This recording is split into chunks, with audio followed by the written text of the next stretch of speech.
Welcome to the Medical Receptionist Network podcast show. I'm your host, Shivhon Atkins. Join us as we discuss the importance of clerical and administrative roles and their impact on the healthcare industry.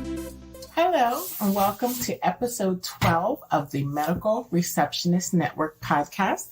My name is Shivhon Atkins. I am your host and also the founder of Medical Receptionist Network. Thank you for joining us today. So I am doing a video recording, so those of you who normally listen on audio, you will obviously always have access. We will begin uploading these videos to the Medical Receptionist Network YouTube channel, just for the convenience of anyone who's interested in checking us out that way. And today we're just going to go over a couple of quick things, right? We're heading into the summer here on the East Coast.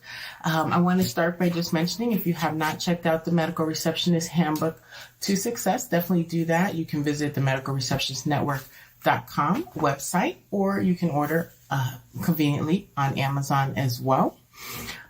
If you have not yet subscribed to the Medical Receptionist Network, please do so. We are on Podbean, iTunes, Beyond Pod, Google Play, wherever you listen to all your wonderful podcasts. Please click the subscribe button there and share that. And also, if you're interested in being a guest, specifically medical receptionists, unit secretaries, medical secretaries, as well as, office managers and supervisors, definitely interested in hearing from you in reference to your front desk, what's working, what's not. I would love to interview you. You can visit our website for that as well. And we have a link to a Calendly calendar. You can schedule yourself, or you can email me at info@medicalreceptionistnetwork.com, and I will help set you up, and we will get that done, and it will be wonderful. I love having conversations with others, especially in healthcare field. As much as you think people are doing the exact same thing as you have done or may have been doing, there's always new information that can be shared and new tips and tricks that you can, pick up from someone else, and also hear other people's success stories or stories of growth and information that they can provide from their personal experience. So today, also, what I'll have available in our show notes is a discount code for Pro Trainings. Pro Trainings offers BLS training and basic life support, so you can get your CPR training. They have other trainings there as well, so we linked up with them so that we could offer a discount code for that. So I'll make sure I put that in the show notes rather on YouTube, as well as on the actual audio podcast. And also, if anyone's interested in planners, I like to have planners or calendars and things like that. We have also an affiliate link for Law of Attraction Planner, which is very cool. It's very detailed. They have a lot of stuff. So if you're someone who is not only working on your career, but you're trying to keep your personal life in order, they have a lot of great journal style books that may be of interest to you. So I will leave that information there for you as well. And that's for anyone, so you're welcome to share that. So today I just want to start by covering a quick customer service, customer service information. Customer service during times of change. So when things are changing in your office, sometimes it tends to be more difficult to be as positive in your customer service delivery, right? So you always want to make sure you're aware of that and know that, okay, because things have become more intense here, or it's been more stressful the last few weeks for you and your staff, your coworkers, even your management and physicians, you don't want to project that onto your patients. But in this case, I want to say, definitely be patient with yourself, right? You are dealing with the changes. There's things you're probably learning on a daily basis, for a couple days or a couple weeks, and it's been frustrating. Maybe there's a new system, maybe there's a new process, maybe your location moved. And we've talked about customer service many times before, because that's a huge aspect of the job of a medical receptionist or any clerical position in healthcare. So definitely want to give yourself that time to adjust, and the easiest way to do that is also to inform your patients. Inform. Make sure you're letting your patients know what's going on, so that they are aware of what's taking place. They have jobs just like you do. They will understand, but make sure that you're sharing that information with them, whatever it is, however you can convey that. You don't have to tell them exactly what's happening if it's something, business related to your practice, but always let them know, we're going through some changes. We just want to, going to take a little extra time to verify your information, or can you have a seat? It's going to take me a little more time to enter this, whatever the case may be. If you're having maybe a new equipment was brought into your office, so maybe your medical assistants or your radiology people are taking a little more time between patients, just things like that, something internal that's taking place, just let the patient know so that they understand, this is not our normal practice. It's taking us a little longer, or I'm sorry that you had to wait, whatever the case may be. Or, maybe something crashed and you have to get more information from them, and just always be aware that the more information you pass on to your patients, the more cooperative they'll be with you and the more calmer you'll be able to be. And you can communicate, make sure you're communicating with all the departments in your office or your practice.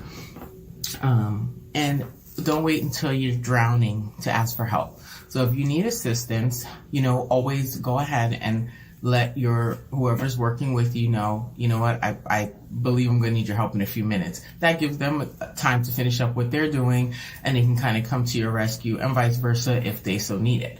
So you always want to be a team player in that aspect. But when you need the assistance so that, you're not getting have a line backed up, or a lot of callers waiting, or something's not being addressed, make sure you're telling that person, especially at times of change, because that's even more important than on a regular, daily basis. You want to do that. But when things are changing, you just have to pay a little more attention, be a little more sharp, and say, oh, I see it coming, because you've been, maybe dealing with it for a couple of days, a couple of weeks, and that, okay, when this happens, it's going to back me up, it's going to take me an extra 10, 20 minutes to clear off my desk, or whatever you need to do to feel like you can move on to the next piece of information, or the next patient, or the next call, confidently. So you just want to make sure that you are informing people around you what you need and what's going on, right? And ask questions. Ask your management, ask your administrator. If you're not sure of something, make sure you're asking those questions. If you need to take a couple notes, even if it's just for a temporary change, or, something that you need to make some adjustments with, make sure you go ahead and get those questions answered early in the day, before you really get the ball rolling, or at the end of it, if it's just happening or something just changed, if it's the first day, make sure after the end of that day, what questions would you want to know for the next day to make it better? So you can talk with your doctor or talk with your administrator or managers to get that clarified. So the next day, a little bit easier, and every day it gets better, it gets better, right? And hopefully you have a lot of good resources to refer to. And the other thing, with customer service, I recently had an experience where I believe I shared on our Instagram, going into a new office, and I was greeted by the receptionist. She shook my hand, introduced herself. Then later, this is all before going into a patient room, I met the assistant manager, I met the assistant, and I also met the physician before going in the room. And they have clearly a really good process. If you forgot to ask someone the question, you're going to see, you're getting ready to meet the next person. If you have a question for the provider or information to give them, you're able to do that. And while I know every office cannot have that level of welcoming of a new patient, it's something to consider and to think about, especially if time allows for that. Maybe it will save more time on the back end if a patient does have 2 minutes with the doctor before they go into a room, or if the medical assistant or a hygienist or whoever is also going to be treating the patient can have a moment with them, so they can give them a little information that may help them better prepare the space, or, have whatever questions answered for the patient. And I was thinking about myself and in some of my past roles, and I was thinking, could we have done something like that for our new patient population? And would that have made a difference? And I really think it would have. And although I work for pretty busy places, I think there was still a way that we could have worked something like that in. So it's always a good idea to explore some new ideas with your process, with your management, if you think that it would be helpful, because especially a new patient, they will have questions, and sometimes people don't always ask at the end because it feels like it's kind of rushed. Like, okay, I've treated you, I've written prescriptions, I've given you some pamphlets, I'm sending you on your way. Do you have any questions? And you kind of feel like, okay, no, I'm all right. And then they end up calling back, asking the questions once everything has settled in, or they just walk away with whatever on their mind and don't come back until their next visit, and then they go ahead and ask those questions. So if there's any way that you can provide that level of service, I would definitely consider that, because it's a piece of consistency. So, most places have at least max, at the least you're going to have one new patient a day. Some places may have 5 to 10, but constantly providing that level of service also leaves the patient more comfortable to, at the end, ask questions. You could even, if you're meeting a manager or someone who deals with billing beforehand, you can ask those questions. So all of that, it kind of, I think, helps put the patient at ease, as opposed to walking in with a higher level of anxiety or nerves, depending on what they're there for. So I just thought that was great. I want to, definitely share that experience, because anytime I have a good experience going into any place, you generally will remember that. It's either if it's really good or really bad, you remember. If it's in between, it's just like, okay, I would come back here, but did something stick out to me? Did something make me want to recommend my friend to go here? Did something make me want to share this place on social media? Did something make me want to, be a long-term patient? Would I travel an hour if I moved out of town to continue going to this physician? So there's a lot of things, to kind of think of when you're thinking about how you are offering your services to patients. So I thought that was great. Just wanted to share that. So now we're coming here, at least on the East Coast, we're coming into the summer months. So if, let me just talk about some vacation, when you're returning to work after vacation, and what you should do before you go on vacation. So before you go on vacation, definitely try to wrap up all the loose ends. So most of the time, even if you're at the front desk, there may be some things that you have that are ongoing, some other responsibilities you have that are completed on a weekly basis. You may have some messages or, patient information, things that you're waiting for to have, to be completed. Perhaps you haven't received whatever information back. It's your last day for the next week and you're getting ready to go away. So hopefully your office has a plan as to who's taking over. Is there someone that you should have a conversation with about what's in your inbox or what's on your desk, whether it's your coworker or your manager, just so that they know if this patient calls, this is the information for them. I tried to call, maybe you left them a message, they didn't get back to you. Or if a piece of a document comes in, what needs to happen with that, so that it's not sitting there when you come back, especially because just because you're on vacation doesn't mean that the patient is on vacation too, so their care still needs to continue while you're away. So you just want to make sure anything that's pressing that really shouldn't wait a week to be done is passed off to someone else, if someone else is aware of it, what they need to do, and just leave, little notes, instructions. That way no one attempts to contact you or bother you, interrupt your off and free time. I know many people don't answer and don't respond to things like that, but some people do. And you don't want to be in the middle of something, someone calls you with a work-related issue that you could have prevented, from happening by taking an extra 20 minutes to kind of look through what you had and share that information with someone else and make sure they knew where everything was and what the next steps would be. So that's easy, and something that I definitely recommend that everyone do. Okay, so yeah, that's pretty much what you have to do as far as before you go away.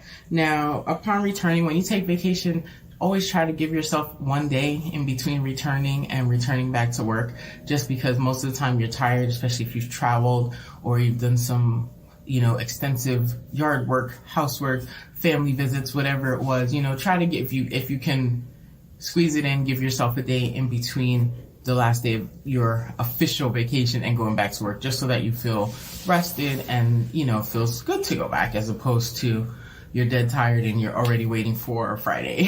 So you want to give yourself a little time when you can. Also, if you have school-age children, this year it's a little late in the year, but if you know that your schedule is going to need to change, even if it's only for 3 months or 2.5 months, try to deal with that before the summer comes. Don't wait a week before the kids are out of school to say, oh, I have to start coming in a half an hour late. First of all, that your employer may not be able to accommodate that. So you may have to find an alternative, care for, between camp and when you need to be at work. Or, if you let people know ahead of time, it can be usually worked out. You can maybe work something out with the other staff members. Maybe they don't have the same home setup as you, and, they have a different flexibility in their time over the summer, so you can make changes that way. But just don't wait till the last minute to do things like that. It puts more pressure on you. It puts more pressure on your office. Most offices want to be accommodating to their staff and make sure that there's a work, life, and family balance there, but you have to do your part as well. So if you have changes that are seasonal, make sure you're giving some notice to your manager. Try to work with them, and see what can be worked out if needed. It's not a surprise. We know school's out. We know that there might be camp, there might be a babysitter, there might be a change in time of when a spouse is going to work, or if they're going to work, or that kind of stuff. So just don't wait till the last minute, because if you don't get the response you want, then you have to make adjustments. And if you can't do that, then what happens? A number of things can happen. So you don't want to put yourself at any risk that you weren't prepared for. So I'm also going to read a little excerpt from the Medical Receptionist Handbook to Success. On page 19, we have a portion called Assist and Explain. Sometimes people won't always ask for help. We're talking about patients here, right, at your front desk. If you notice someone taking longer than usual to complete forms, ask if there's anything you can help them with. If they question a policy or a medical procedure, explain it or get someone who can. The last thing you want is people walking out of your office completely confused. This tends to happen when people are checking out or leaving a medical facility. Lastly, before you ever say no to a patient, you must be clear on what they are asking and have an explanation and a reason to support your answer. If you don't know why your office doesn't do something, or when they stop taking a certain insurance, guess what? You should. And you really should know. You should know this information. You are the bridge, and engage with your manager or administrator and keep notes on most common questions. So I think that's a very informative excerpt. It's important. I believe that a lot of the time, especially the part about saying no, sometimes people will just jump to, they start to hear what someone's saying, and in their mind, they already have the answer. No, we don't do that. No, I can't help you with that. No, we don't deal with that here. But make sure you have your mind open, your ears open, you're listening to what the patient's actually requesting. And before you answer them, make sure you have something to support that. You want to support your answers to your patients, whether you can help them or not, whether your office can support their request or not. And also, you don't want people to leave your office confused.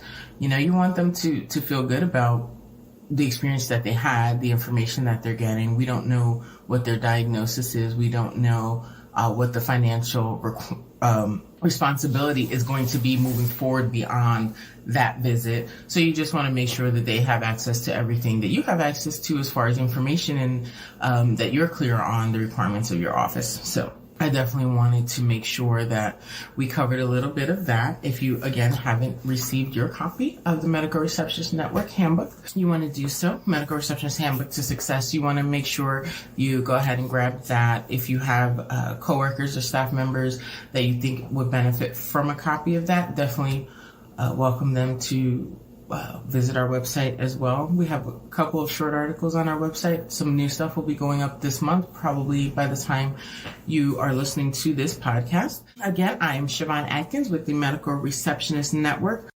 Please visit us on medicalreceptionistnetwork.com, Medical Receptionist Network on Instagram, Medical Receptionist Network on Facebook. You can connect with me, Shivhon Atkins, on LinkedIn. And we look forward to having you very shortly. I have not recorded since March, so we will not go this length of time without a podcast, and hopefully we will have a guest for you the next time. Either way, thank you for tuning in. If you have any questions or any suggestions, please email me, info@medicalreceptionistnetwork.com. You are the bridge. Be awesome. Be great. Thank you. Take care. Thank you for listening to another episode of the Medical Receptionist Network podcast show. Don't forget to visit our website, medicalreceptionistnetwork.com, and subscribe to our newsletter. If you're looking for a great resource for medical receptionists, make sure you grab your copy of the Medical Receptionist Handbook to Success, available on Amazon.